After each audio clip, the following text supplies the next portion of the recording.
How you guys doing? This is Brian Maples, and I'm here with Paul Savage. And Paul has been an unbelievable mentor to me, and there's so many. And he's really an accomplished guy. He has a lot of things going on, and we're going to talk about those today, and just talk about different things related to him. And how you doing today, Paul? How's everything going? I'm doing awesome, Brian. Thanks for having me on, man. It's fun to be on the other side of this call for once. Yeah, no, it's. I'm really happy you came on, man. I appreciate it, and it means a lot. Thanks for helping out us, a small YouTuber. So hopefully we can grow bigger. Um, Hey, well, you've had a massive amount of success yourself, and it's um, really cool to see how far you've come, because like when I, started talking to you, you were still struggling with no sales on Amazon. So it's like, yeah. um, seeing like you've actually lapped me in the goal range of like selling your Amazon business. So it's like, it goes to show anyone out there that's watching, look at this guy for success and watch his journey. It's a great place to start. Thanks, man. Well, hey, like I said, you gave me a great base and gave me the belief that it could happen. So I really appreciate that. I'll never forget that. So I'm always going to be grateful for that. Um, Awesome. but yeah, let's get started, man. So I want to talk a little bit about you today. And like you said, you're on the flip side of this, which is actually, I think, is interesting. Because I never really got a Hmm. chance to interview you. And I think a lot of people are probably interested in a lot of things and how you got started.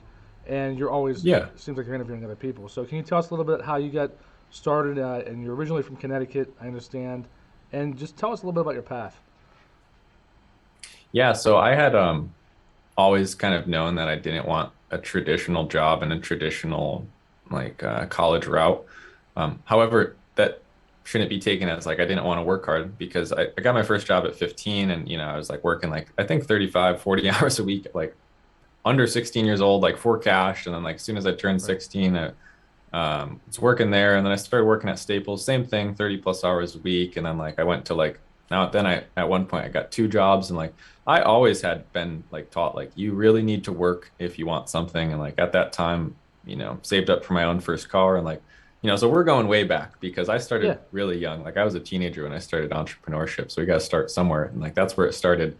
Um, and then I remember getting kind of fed up with already. No, I'm only working for 2, 3 years. And I'm just like, Right. I'm not doing this, man. Like, I'm not gonna scale this ladder and like be a manager at some store. And like, so I was like, all right, there's got to be some better way. And then I found, my senior year of high school, my art teacher, funnily enough, was I heard him like recommend a book, and it was called Millionaire Next Door. I might have it next to me actually. Yeah, this book right here. So The Millionaire Next Door. That's actually the copy that I got from my local Savers when I was 17 years old that he recommended to me. And I read that book and like I hated reading when I was younger. I just couldn't stand it. Like I would always just totally like bullshit my way through books in English class and be like, look at the cliff notes. And like I did not like reading. But for some reason, You the like that first one. page of this, like within the next 6 hours, I just sat down and I finished that book. Like the topic of making money and like that so fascinated me and being able to do it yourself, becoming a millionaire, that was really cool. So I read that book and I go back and I have this guy. I'm like, hey, will you mentor me? Because he was like, he's just an art teacher in high school, but he was really successful with like passive investing and investing in stocks. And he had like a really big portfolio. And he used to tell me he was like a day trader and he'd be making like 5 grand a day, but his passion is art, so he still does an art teaching job. And long story short, I start like talking to this guy every day after school and just about business, about finance. Like I graduate high school, I stay in touch with him, and then I go and I start, my this goal. I was like, I'm gonna work until I can afford an iMac. I was like, once I buy a computer, I know if I just have a computer, because I didn't even have a computer this time. I had a phone. That was Right. it. I was like, if I get a computer, I know I can make money using that computer. And that's all that I knew. That was like my simple, like, now that I look back, it's actually kind of a wise goal. I was like very just like in the moment, I was like, get to Yeah. step one. I was like, get a computer, try and make money on it. And that's exactly what I did. So I like got the computer and like one of the first things I did is I typed in like how to make money online. And like I Right. was like, and I think that's where we all started, right? Like this like Yeah. modern group of entrepreneurs is really interesting because we didn't come from like a lot of us aren't like in the weeds with real estate and like out building real like storefronts and stuff. It's like very technological industry right now. So I came across Tanner J. Fox, and he was like a really big personality at the time. And he was like, how, like I remember the video still. It was like how I made like 200 something thousand dollars my first year selling on Amazon. It's like a 25-minute video, and I watched that video and I was just like so hooked. So for the next 3 months, it's really all that's on my mind. And I'm watching a ton of videos. And for some reason, I don't necessarily think that I thought, hey, I'm going to do this. I was just so intrigued that it was fun to watch. Like it was interesting. I wasn't immediately like, this is what I'm doing. I just kept watching Tanner's videos and I was like, oh, this is really cool stuff. And like, that's fascinating. The more I watched it, the more it started to make sense. And then my job at Staples, we got the notification that like, or maybe I'm getting things backwards. No, so I was just sick of working there, and I'm like, I got my tax return. That's what it was. So I suddenly have $1,500 to spare, and I'm like, his videos are about how to use $1,000 to start selling on Amazon. I'm like, okay, I'm gonna use that $1,500, and I'm gonna try and do exactly what he said. So you know, follow the steps. I make a checklist. I'm writing down, on the notepad how to, every single step of the way from product research down to like you sourcing the product, getting it listed on Amazon. I go through all of those things and no lie, product comes in my first night. I go to bed, product comes in at night. I was like pretty pumped. And I think I made one or two organic sales before I even fell asleep. And I was like, whoa, this is so cool. Like I already made a couple sales. I woke up the next day and I had made $300 that night in gross sales. And it was at Wow. a 65% margin. So it was like $190 in profit. Wow. That's Because, fantastic. you know, early on in Amazon FBA, it's like margins were pretty ridiculous because it was like there wasn't a ton of competition. And like I just got it right with the right product, right margins, and everything made sense. And I was so hooked after that. I think within a month, I had made 9,000 something in profit, like 15,000 in gross sales. Wow. And I was just like, all right, I'm out of here. Like I'm done with Staples. And I left there. Like I went to the Caribbean with my girlfriend. It was like really fun time, right? Because like I had no financial wisdom and I was making a lot of money. So those two combined are like a fun time. Sure. Yeah, absolutely. Not a responsible time, just like fun to have a lot of money and be 18. But it totally created this concept of like if you just study something and try it, it's probably not as hard as you think, and you can probably do it yourself. So that was kind of the beginning of my Amazon FBA journey. And then I don't know if you have any questions about that, but that's Yeah. kind of what got me like really excited and got me started. Can I backtrack a little bit? So you mentioned your art teacher. That was kind of where it started. Did you have ideas of wanting to be an entrepreneur prior to that, or was it more so when you read that book? Was that like the eye opener moment for you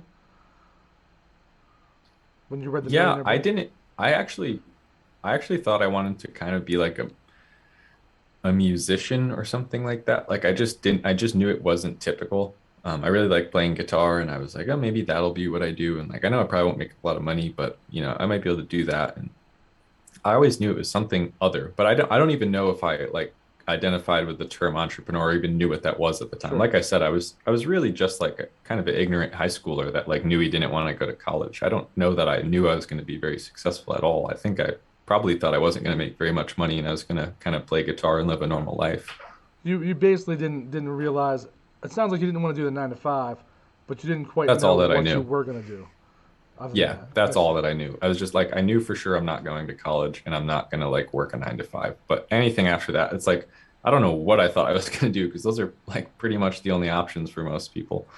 Yeah, well, that's what they teach you, right, in school. They Yeah. teach you go get a job, save money, retire when you're 65, 70 if you're lucky.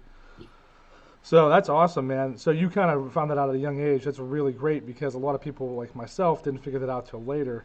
And I was doing the 9 to 5 and it was brutal. So I'm glad you hmm found that when you were young and you did that when you were young.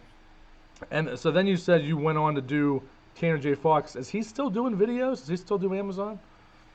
Man, I checked in like a couple months ago and it said like his last video was posted like 6 months or a year ago. So I I see. don't know if he is. I don't Maybe know not. if he cares that much about that like journey at all, or if he's Right. just like done with the teaching side of it and he's just doing more of like the branding funnel side of things. But yeah, Did you get I'm to not talk to sure. him directly before? We've only interacted one time on Twitter after I was successful. Is that And right? like I remember like there was something to do with like Jungle Scout had tagged him or me or something. And I like just went in the like comment section and I was like, hey, like, thanks, man. Just want to let you know, like, we've never met, but you're the reason that like I started this journey and like I made like 10 grand in one month because of you. And he was like really kind and like commented back and like was appreciative that I kind of told him that.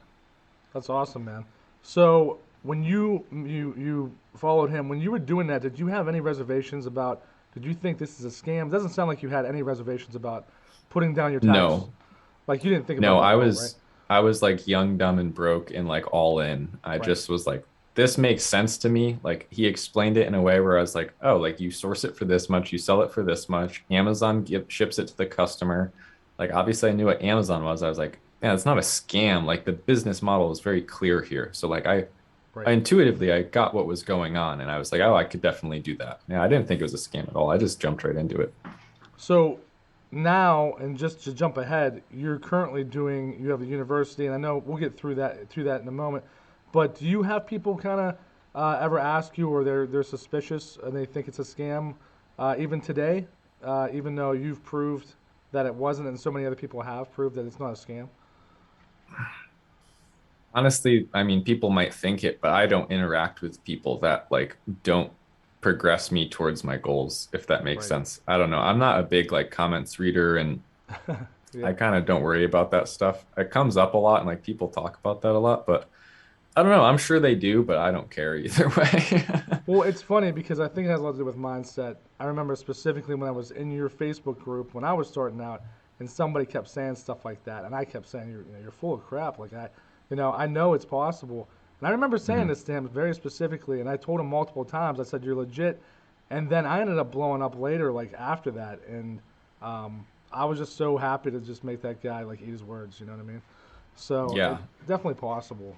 It's funny how you it's get that definitely stuff. possible. I mean, people do it all the time. You do it, I do it. Like there's very clear examples. So like trying Right. to, I forget where I heard this, but someone was like, don't try and turn people who have no interest in you in your product into your customer. He was like, try and turn people who already want your customer into raving fans. Like that's the easier route. And it's the same thing with like teaching this business model or anything. It's just like I'm Right. not in the business of like converting people to this. I just map out what I've done and share my excitement in it. And if you want, some advice about it, I'm Right. thinking about it all the time already. So I'll happily help out. Totally, man. I totally agree with you. That's a great attitude to have. Um, so let's talk about. Speaking of that, let's talk about mindset. Like, do you feel like you have to have a certain mindset to do this? And you kind of just charged ahead because I think you were so young and you just believed it. Yeah. Do you think the mindset is one of the most important things? And what kind of mindset do you need to have to do this to sell online? And I thought about that a lot when I was starting. And I remember reading a lot of self-help books and a lot of Tony Right. Robbins and that kind of stuff. And I don't know what I think about that exactly anymore. I think you have to be kind of, I think the best thing is to be addicted to it. Like I agree. there's just something that you can't teach in entrepreneurship. I'll talk to my students occasionally, and I know the ones that are successful because they're putting in the work that I didn't even ask them to. They're overachieving. They're doing it because they love it. They don't want to do anything else. Like I don't know what that is, and I don't know if you know what that is, but there's this level of like probably the people that are watching your video right now. It's like they tune in and they just want to hear about it. They want to be surrounded by it. I think it's more of a passion and an addiction that creates the best entrepreneurs than it is necessarily mindset. I don't Right. know that Elon Musk has a great mindset. It's like there's no other option. It's just he's going to do it because it is he's thinking about it every second of the day. It's just like it's an addiction. I totally agree with the addiction part. There's no doubt about it. It's almost like gambling in a way, but Yeah. I'm not suggesting that there is some elements of gambling and entrepreneurship in general. I mean, there's always inherent risk, but there's definitely some element of like it is an addiction, and you're almost obsessed with it. And I think once you get those few sales, when you start doing something like selling online, there's Oh, it's nothing the like that best. rush. It's the best, and you just want more and more and Yeah. more. So I completely agree. I do think, from my perspective, maybe because I was older, I needed to change my mindset. I needed to stop blaming others and start taking responsibility Hmm. for what I was doing. I think that was a big thing. But I think you just kind of like had that. I don't want to call it naive, but you just like had that young energy and you're just ready to charge forward, right? I mean, it seems There's like also, I think, one of the biggest things, like you just touched on, I guess would be mindset, is just a huge desire to learn from the data. Like, what are your actions causing, and how do you optimize that for the result that you want? Um, if you're doing something that's consistently keeping you poor, it's probably because you're doing something that's consistently keeping you poor. It's like Right. there's recipes to fitness and there's recipes to six pack abs, just like there's recipes to making money and becoming financially stable. You do certain things consistently enough, there are calculated risks that you can take that will continuously pay off for you. And it's like I don't know, understanding that and being able to like appreciate that, I think is what makes a good entrepreneur. I totally agree. So, kind of what you said there, I think a lot of it's in those books you talked about. What are some of your, off the top of your head, what are maybe three or four of your favorite books that kind of teach that concept? Um, I think probably Principles by Ray Dalio. The idea that things happen that are undesirable. So you need to create a principle for how to deal with that same thing that's going to happen again in the future because everything happens more than once. Like you will have situations where you're selling products on Amazon or on your website where there are variables that you can look at that remind you of things that have happened to you in the past. And you could navigate that more efficiently by having dealt with it already in the past.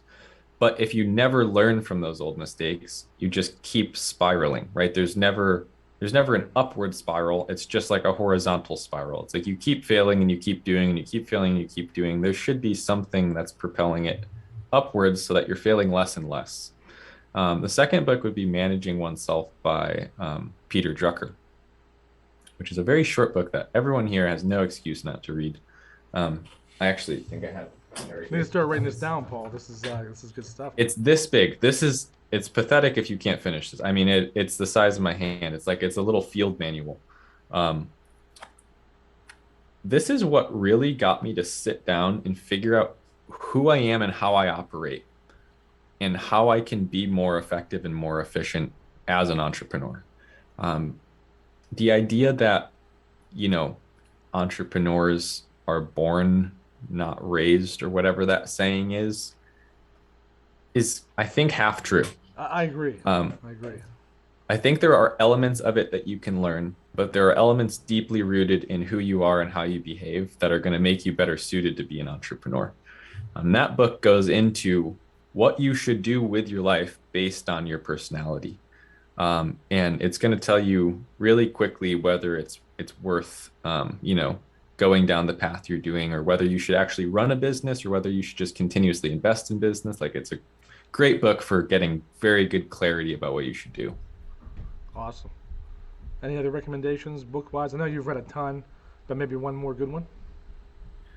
One that I'm really liking right now is actually one that you recommended to me, The 12 Months to 1 Million by Ryan Daniel Moran. Awesome book. Awesome Oh book. my God, that book is like, we're gonna have to talk about that because that's what I'm doing right Yeah. now is like branding and brand building. And like, I wouldn't even necessarily call myself an Amazon seller currently.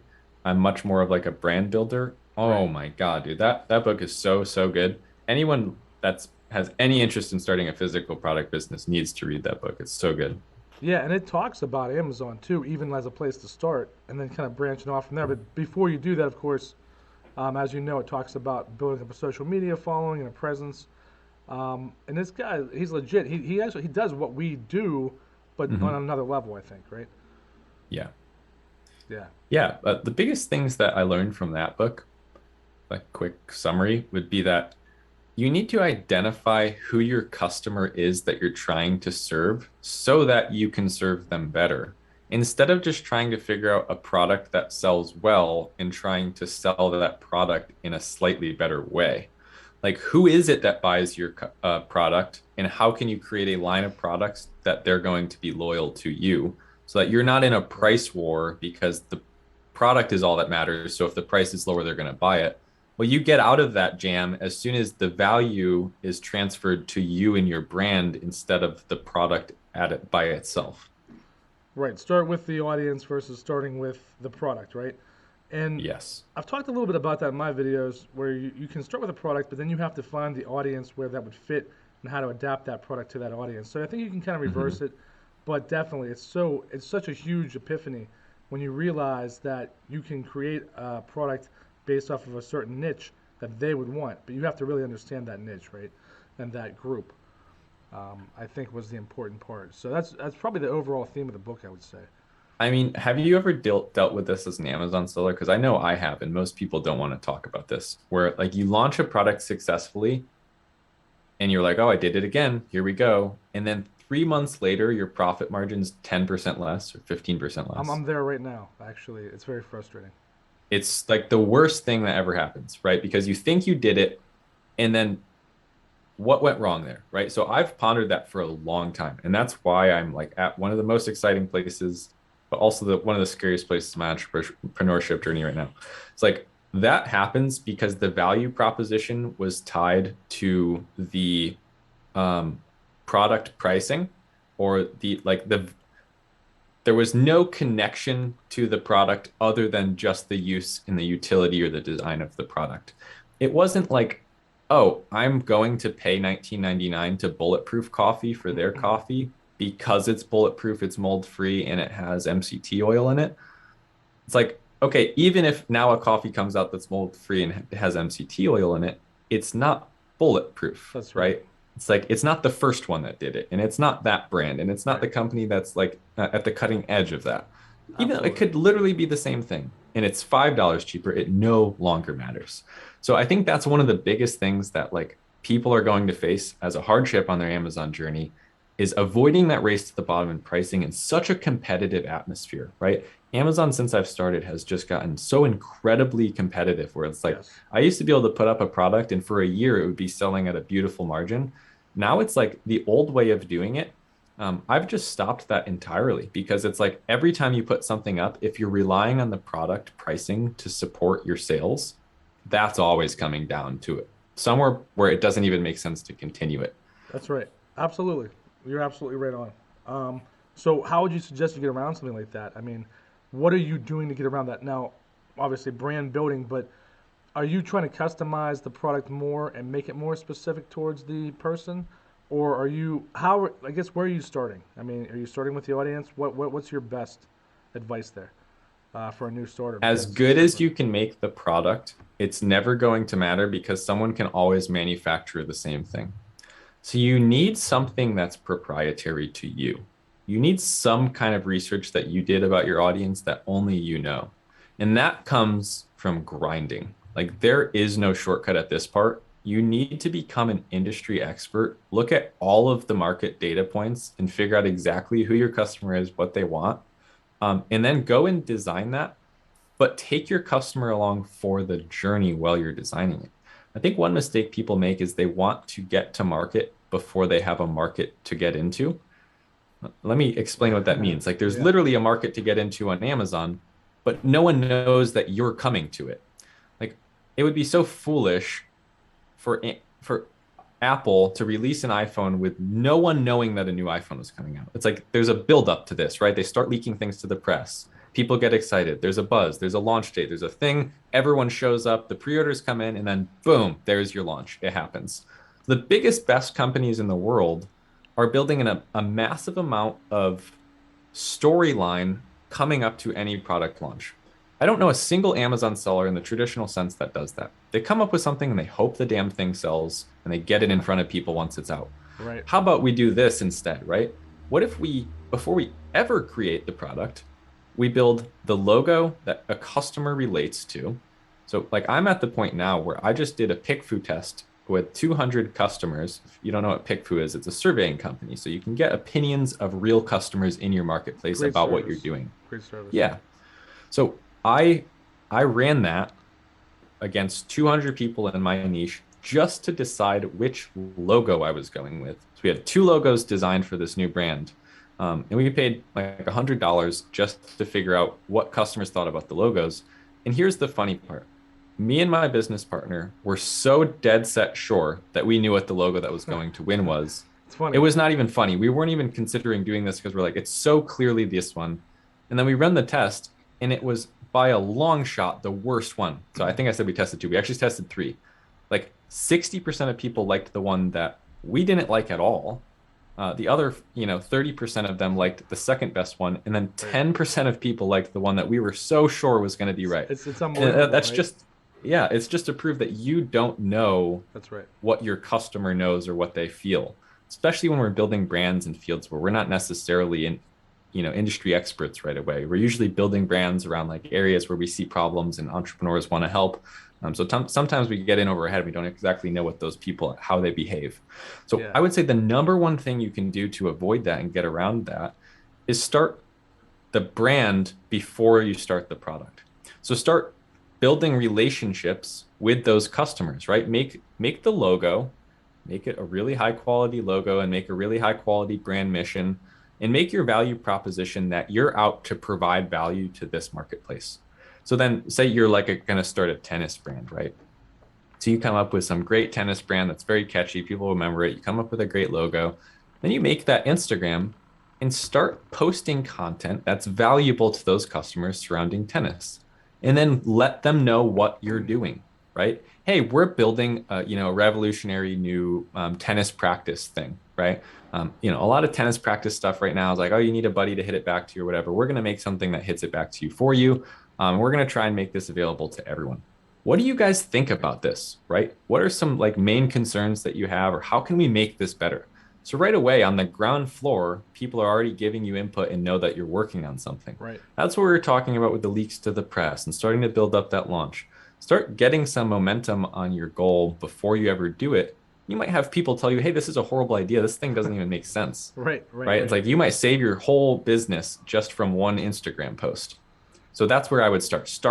Start branding early, start talking to customers, building relationships for free with no money involved. You can do all of that. Well, let me ask you this. Knowing this, so obviously the game's changed quite a bit from when you started, and even from when I started. Just in a few years, it's evolved quite a bit, and I think that information is relevant in any age of Amazon. Are you incorporating this stuff eventually, or is it already incorporated into your university? Can you talk a little bit about that? Yes. So I've had, like I said, like one of the biggest changes in my philosophy with selling on Amazon in this last year. And it is pivoting from that traditional sense of, hey, we're going to sell products that are cheaper on Alibaba on Amazon with slight improvements, with slightly better packaging than the next guy, to this new brand strategy where it's like, who's your customer? What do they want? How are we solving something for them? How are you making that unique to your company? How are you building relationships? Like that's vastly Awesome. different. Um, so yeah, I am going to have to update my university greatly. Right now, we're doing weekly live calls. So like on Zoom like this, but imagine there's like 10 more people. So whoever wants to, partake in that, it's like I think it's like $50 a month or something. You could come and chat. So that's where I've been teaching most of this right now is in more of like a live mastermind setting of like every week we're talking about branding and all of that. Whereas like the course still relevant for a lot of the like how you find products, how you ship those products in, how you deal with suppliers and get good photography done. But there's that little secret sauce of branding in there that Right. mostly I've been teaching live to students like, on calls like this. That's brilliant, man. So you've already started incorporating into your calls, and you're Yeah, doing big calls time. with multiple people now. I know you used to do one-on-ones, but that's actually a really interesting way to do it. Do you prefer that way versus a one-on-one because you can Oh, get to more people faster? I love the classroom setting. It's really, really cool because people play off of the next person's energy. And Right. you'll get questions that you never would have had in a one-on-one situation. Because if I'm the teacher and you're the student, suddenly there's a dynamic of I'm just going to ask and whatever you say must be right. But when there's 10 people, we get to triangulate and we get to question each other's ideas and we get to put some pressure on things that don't make sense. And there's this feeling of it's an equal playing field and we're all partaking in it. And some of us have more knowledge than others, but still the best idea wins, right? There's not a hierarchy um, of qualification there. In some level, there is, but when you're in that call, it feels like, hey, we're just asking questions and we're getting creative with how we're going to scale our businesses together. So yeah, I really like that. I still do one-on-one calls, and those are fun too because it's a little more personal. But Right. that group setting is really fun. It's like a live classroom mastermind thing. That's awesome, man. So tell us again a little bit about your university. It's Savage University, right? and I can put a link to it in the comments below. Is there anything you're excited about? Um, I'm sure you're excited about finally getting to be able to launch that. When you launched that, what was it? 2 years ago you launched it, or a year and a half ago? I'm sure it was a ton of Um, work. yeah, I think 20 October 21st of 2020 is when we launched. So we're 2020. coming up on 2 years this October. And do you have people helping you out with that, or how has that evolved since you've launched, and how do you feel that's doing? Is that your main focus, or is it also selling because you have to stay in the game, of course, but kind of where are you at? How do you balance all that stuff on a daily? Yeah, so I'm really glad that you asked that question because if anyone's stuck around this long in this interview, you're going to love this. My art teacher is my business partner now. Oh, nice, So nice. the guy that mentored me in high school, him and I are now kind of working together to try and figure out how to um, well, both we're building brands together and we're also controlling the teaching together. So he's a like really, really high quality coder.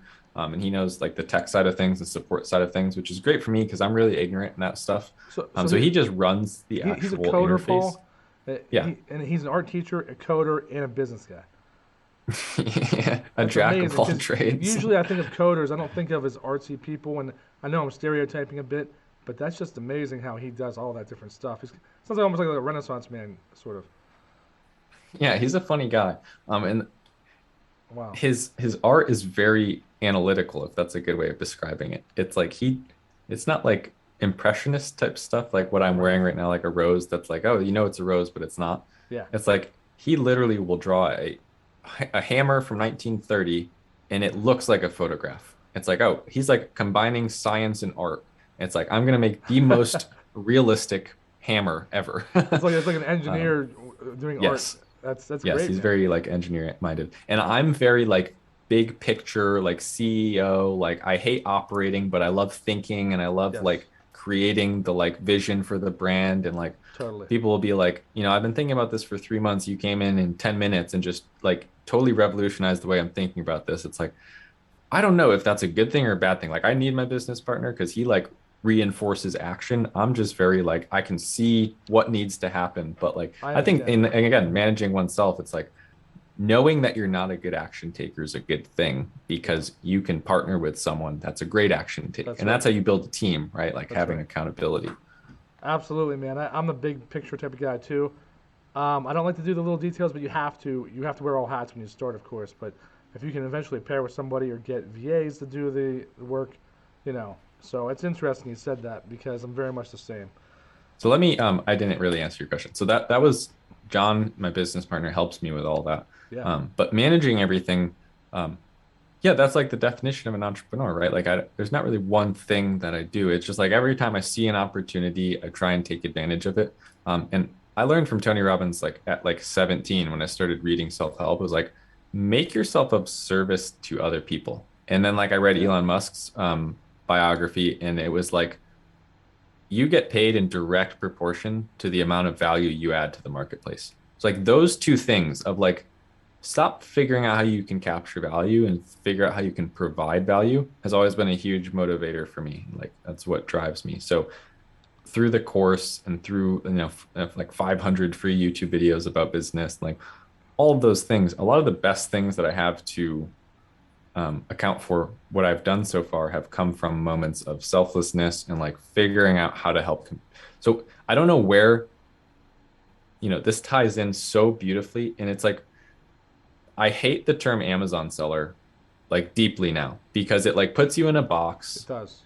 and it's so out of line with everything else that I do. And I don't know how I didn't see this until like recently, but now it all makes sense. It's like, wait, you're being selfish on Amazon, but every other place you're serving and you're creating value, it's like on Amazon, it's like, how can I capture sales? How can I, get a higher profit margin? It for so many years, it was never how do I provide immense value to a community with a great physical product? And like Right. that, I think is the one liner of this interview is like, how do I create an immense amount of value? If you can start asking yourself that in everything that you do, I find it hard to be unsuccessful with that question in mind. Yeah, and I totally think the book that we talked about earlier about Ron Moran, he talks about that, and probably some of the other books do too. The value absolutely is correct, but more so don't pigeonhole yourself into just the Amazon box, because there's so many other avenues and so many other ways to make money. And if you're just an Amazon seller, that doesn't do you justice and doesn't do the information you put out there justice. When you can expand that to so many other avenues, whether it's retail, Shopify, Facebook shops, 100%. whatever you want to do. So that's why I've been trying to branch out. But I know you have a lot of loyal Amazon followers, so Hmm. they probably want to hear about Amazon. But I think doing some different things is going to be interesting as well. Um, if you're into Here's a making really money, good way of looking at Amazon, right? It's like try and sell a $15 product on your own website and get it to a customer in 1 day and maintain 30% margins. that's That's impossible. that's You'll impossible. never be able to beat Right. that fulfillment, right? Yeah, But not where likely. your own yeah, it's just like who can you pay $3 to ship something from California to New Hampshire? No one does that, Right, right? right. And they're certainly not going to do it in a day. It's just not going to work, right? No 3PL on earth can do that. However, when you start getting into this idea of building really high quality products and then having a line of products where people might start building carts that have multiple things in them and they might be spending $99 on your store, $115 on Yes. your store, that starts to make sense when they wait 2 or 3 days or 3 to 5 days for normal shipping, like they would for any website, like they're buying their clothing on ASOS or these, big websites that exist outside of Amazon. People forget that there's other websites that have a lot of traffic and sales other than Amazon.com, and they have Yeah. systems that fulfill that. That's where it starts getting interesting, and you can look outside of it. So, by no means am I anti-Amazon, right? That I've kind of built my whole what people come to think of me as a entrepreneur around the idea of selling on Amazon. I'm very grateful for the interface and the fulfillment system. However, like you said, don't get stuck thinking you're an Amazon seller. Understand that you're a physical product creator that's trying to provide more value to the marketplace than anyone else can. I would totally agree. And what's more is Amazon. Yes, they're the whale, right? Like they're half the sales on Amazon online, but Mhm. doesn't mean that you have to just stick with them. There are other avenues. And I'd give a great example. I noticed that like a lot of people are selling like jewelry on Facebook shops and they're making a killing. Mhm. Whereas you might have been able to do that in the early days of Amazon, but you can't now. I'm not saying you can't. It's very hard to do now, right? Now Yeah. you can do that something like that on Facebook shops. It's a whole new marketplace, and you can make your own products, be creative, and it's not as much competition, so you can do really well, and you can buy them or create them yourself and do really well. So it's a whole new horizon. You know what I mean? So if you Yeah, and just to pigeonhole yourself just in Amazon, you'd be stuck there. and to touch on that too, it's like I don't want people to think that it's this place versus this place, or it's Shopify versus Amazon, That's or true it's too. like I do this kind of business model versus this one. Like you're getting caught up on like what gas to put in your car from which gas station. It's like they're all going to make the thing go. Okay, like what's important is like what is the destination? Right? It would be absolutely ridiculous to spend a whole day planning where to go get gas. It's like that you're wasting your time, right? What you should be Right. worrying on is where are you going, and I agree. work backwards from what you want to achieve. It's like if you have a deep passion in jewelry, for say, um, well, do you want to own a $1 million annual revenue jewelry business that makes customized jewelry for, I don't know, dogs or something, right? Like you can go Sure. very niche, but it's like, Right. okay, well, that's the goal. Now we know how to work towards it. I'm not going to get roped into competing with everyone on Amazon for something specific. It actually crushes your creativity because you're just worried about beating the next guy. Instead of Yeah. figuring out how do we talk to our customers, gather our customers in one place where we can all hang out and have fun, and then we're also providing value to them with the products that we make and the content we put out. So that's really the secret sauce. Absolutely, I couldn't agree more. It's really evolved into that. Whereas before, you didn't necessarily have to do those steps, but it's Hmm. important that you do those steps if you want to build a true brand. And without that, you don't really have a brand; you just have a product. So I couldn't agree more. And you don't have an audience; you just have a product that some people happen to find and buy. So there's a big difference Exactly. between building an audience up to make it for what they want versus the opposite. There's Totally also a agree. difference between having a brand that sells specific items like all camping gear, but still not having a brand presence.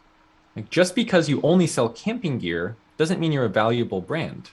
means you're selling in a niche, but if you have no following outside of Amazon, the likelihood that those Amazon customers are going to your Amazon storefront and browsing there and building a connection to you just because they're similar products is very low. Right. It's really up to you to make those relationships and go out and follow people that are interested in camping and ask them questions, and then let them know what kind of journey you're on and the fact that you're trying to build the most durable tent to ever exist, or whatever that value proposition is.